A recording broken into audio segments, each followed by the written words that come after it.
Қайырлы күн, құрметті көрермендер. Қамаудағы журналист Думан Мұхаммедкәрімнің басындағы жағдайды сіздерге хабарлайын деп отырмын.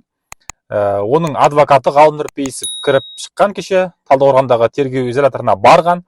Сонда Думанды карцерге, яғни жалғыз адамдық арнайы қамау орнына қамаған туралы, ол жерде Думан наразылық ретінде өзіне қол жұмсап, қанымен қабырғаға оян қазақ деп жазған туралы айтылды. Енді ойлап қараңыздаршы, мына биліктегілерге айтарым, ардақты ағайын. Билікте жалпы Думан Мұхаммедкәрімнің саяси тұтқын екендігін осы уақытқа дейін айтылып, жазылып жүр.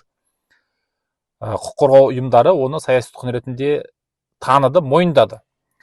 Енді соттады, ұзақ уақыт бойы тергеуге алды, одан кейін сотының өзі жаз бойы өтті, сөйтіп 2 тамыз күні оны 7 жылға түрме жазасына кесті.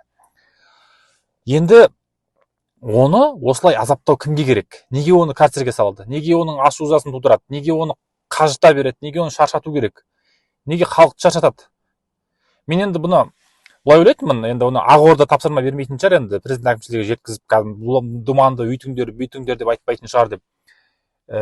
Түрме басшылығының сондай бір оспадарлығы ма, шашал десе басылатын әрекеті ма, әдеттегідей деп ойлайын десем, саяси тұтқындардың барлықтарында осындай жағдай орын алады. Арон Атабек азапталды. Қу сүйек болып шықты. Шыққаннан кейін 2 айдан кейін қайтыс болды. Одан бөлек Марат Жыланбаев Астананың іргесінде отырған. Оған да қысым көрсетіліп, оның жеке заттарын алып қойып, сурет салатын заттарын алып қойып, оны да арнайы орынға қамап, жүгіруге мүмкіндік бермей қысастық жасады.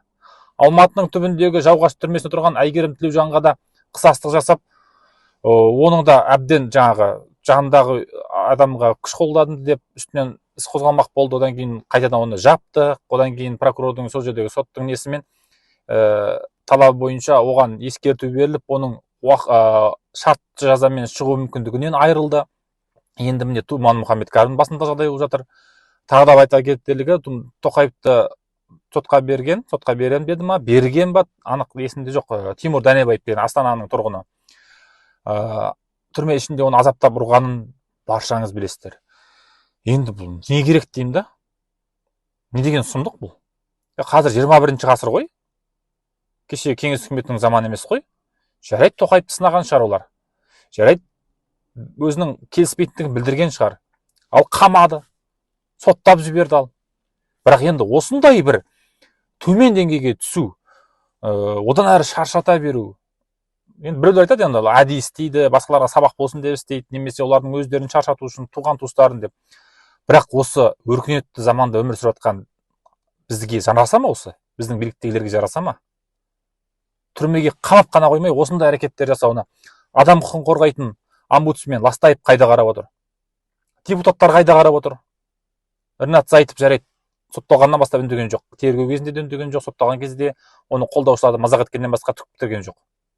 Бір ауыз мен Думан Мұхаммедкәрімнің қылмыскер екеніне сенбеймін деген сөз айта алмады. Парламенттің қабырғасына көтермек тұрмақ. Енді бірақ журналистер бар, жазушылар бар, әріптестер бар. Бұндай кезде үнсіз қалмау керек қой негізі. Біз егер шынымен ел болсақ, дұрыс мемлекет болатын болсақ, дұрыс ел болатын болсақ, қоғамдағы азаматтар үн қату керек. Сіздер не ойлайсыздар? Пікір жазыңыздар. Енді менің сөзім жоқ енді. Менің айтарым осы, сұмдық нәрсе мынау. Шектен шығу, төмен деңгейге түсу. Ой пікірлеріңізді жазып таратып отырыңыздар.